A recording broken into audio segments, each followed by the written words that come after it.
നമസ്കാരം. മല്ലു ഫുട്ബോളിൻ്റെ മറ്റൊരു വീഡിയോയിലേക്ക് എല്ലാവർക്കും സ്വാഗതം. അപ്പോൾ നമ്മളിന്ന് ഡിസ്കസ് ചെയ്യാൻ പോകുന്നത് രണ്ട് പ്രധാനപ്പെട്ട മത്സരങ്ങളെക്കുറിച്ചാണ്. സ്പേഴ്സിൻ്റെ കാര്യം ഞാൻ പ്രത്യേകിച്ച് പറയേണ്ട കാര്യമില്ല. നമ്മൾ മറ്റൊരു ഷെയിംഫുൾ ആയിട്ടുള്ള ഡിഫീറ്റാണ് വോൾസിനെതിരെ നേരിടേണ്ടി വന്നിട്ടുള്ളത്. എനിക്ക് തോന്നുന്നു സ്പേഴ്സ് തോക്കുന്ന സമയത്ത് മാഞ്ചസ്റ്റർ യുണൈറ്റഡ് അവരും ഫോളോ ചെയ്യുന്ന പോലെ ആയിട്ടാണ് പല റിസൾട്ടുകൾ സൂചിപ്പിക്കുന്നത്. 4-1 മാഞ്ചസ്റ്റർ യുണൈറ്റഡ് ന്യൂകാസിൽ യുണൈറ്റഡിനെതിരെ പരാജയപ്പെട്ടു.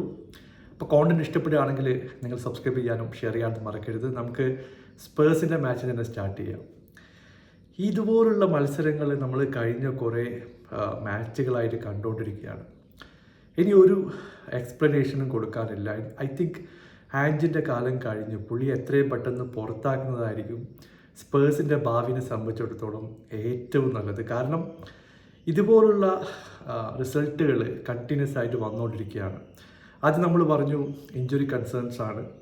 ഇഞ്ചുറി കഴിഞ്ഞ് പ്ലേയേഴ്സൊക്കെ തിരിച്ചു വന്നു, പക്ഷേ യാതൊരു മാറ്റവും ടീമിൻ്റെ പെർഫോമൻസിൽ കാണുന്നില്ല എന്നുള്ളതാണ് വസ്തുത. ഇൻഡിവിജ്വൽ എറേഴ്സിൻ്റെ ഒരു വലിയ മേളം തന്നെയായിരുന്നു ഇന്നത്തെ മത്സരത്തിൽ ഉണ്ടായിരുന്നത്.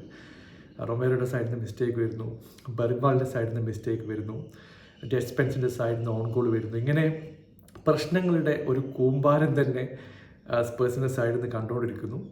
ശരിക്കും പറഞ്ഞാൽ വോൾസ് ഡിസേർവ് ചെയ്യുന്ന ഒരു വിക്ടറി തന്നെയാണ് അവർക്ക് കിട്ടിയിട്ടുള്ളത്.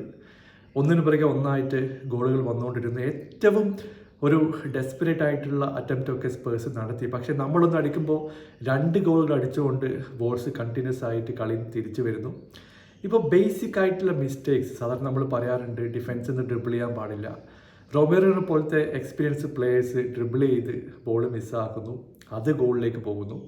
നമ്മുടെ ഡിഫെൻസീവ് ഷേപ്പ് എന്നൊക്കെ പറഞ്ഞിട്ടുണ്ടെങ്കിൽ കണ്ടം കളിയിൽ ചിലപ്പോൾ ഇതിലും ബെറ്റർ ആയിട്ടുള്ള ഡിഫെൻസീവ് ഷേപ്പ് ഉണ്ടാവും. കാരണം 3 പേര് കൂടി ചിലപ്പോൾ മിഡ്ഫീൽഡിൽ നിൽക്കുന്നു.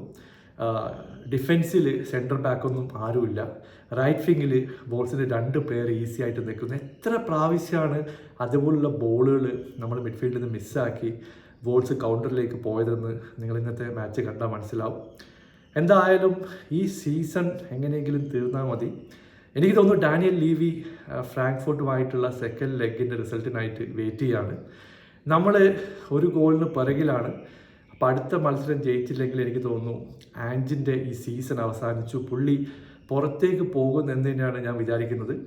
ഇപ്പോൾ ഈ കാര്യയുടെ സൈഡ് നോക്കിക്കഴിഞ്ഞിട്ടുണ്ടെങ്കിൽ പുള്ളി രക്ഷപ്പെടുത്താനൊക്കെ നോക്കി, പക്ഷേ പുള്ളി ഒറ്റയ്ക്ക് നിന്നുകൊണ്ട് ഒന്നും ചെയ്യാനില്ല.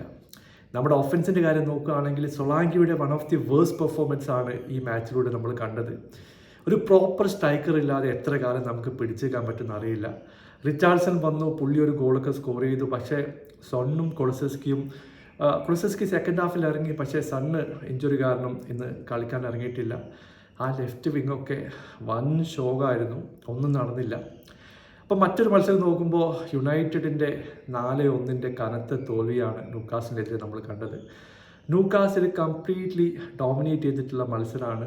അവർക്ക് കിട്ടിയിട്ടുള്ള ചാൻസ് ഒക്കെ വെച്ച് നോക്കുമ്പോൾ ഒരു 7-8 ഗോളൊക്കെ ഈസി ആയിട്ട് അടിക്കേണ്ട ചാൻസുകൾ അവർ ക്രിയേറ്റ് ചെയ്തിട്ടുണ്ട്. എസ്പെഷ്യലി ലെഫ്റ്റ് വിങ്ങിൽ നിന്ന് ബോൾ കൊണ്ടുവന്ന് ക്രോസ് പോസ്റ്റിലേക്ക് ഇടുക, അല്ലെങ്കിൽ റൈറ്റ് വിങ്ങിലൂടെ കൊണ്ടുവന്നിട്ട് ക്രോസ് ഇടുന്ന സമയത്ത് ഡാൻബേണൊക്കെ ഇങ്ങനെ ഈസി ആയിട്ട് നിൽക്കുകയാണ്.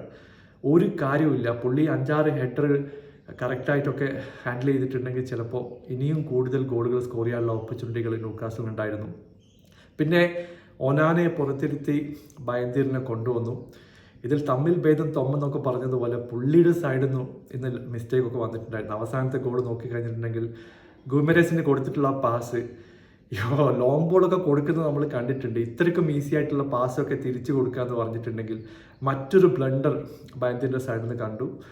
അത് ഗോളിലേക്ക് പോവുകയും ചെയ്തു. അത് മാത്രമല്ല, ഇന്ന് ഹാവി ബാർൺസിൻ്റെ ഒരു ബ്രില്യൻ്റ് ആയിട്ടുള്ള പെർഫോമൻസ് ആണ് സെക്കൻഡ് ഹാഫിൽ നമ്മൾ കണ്ടത്.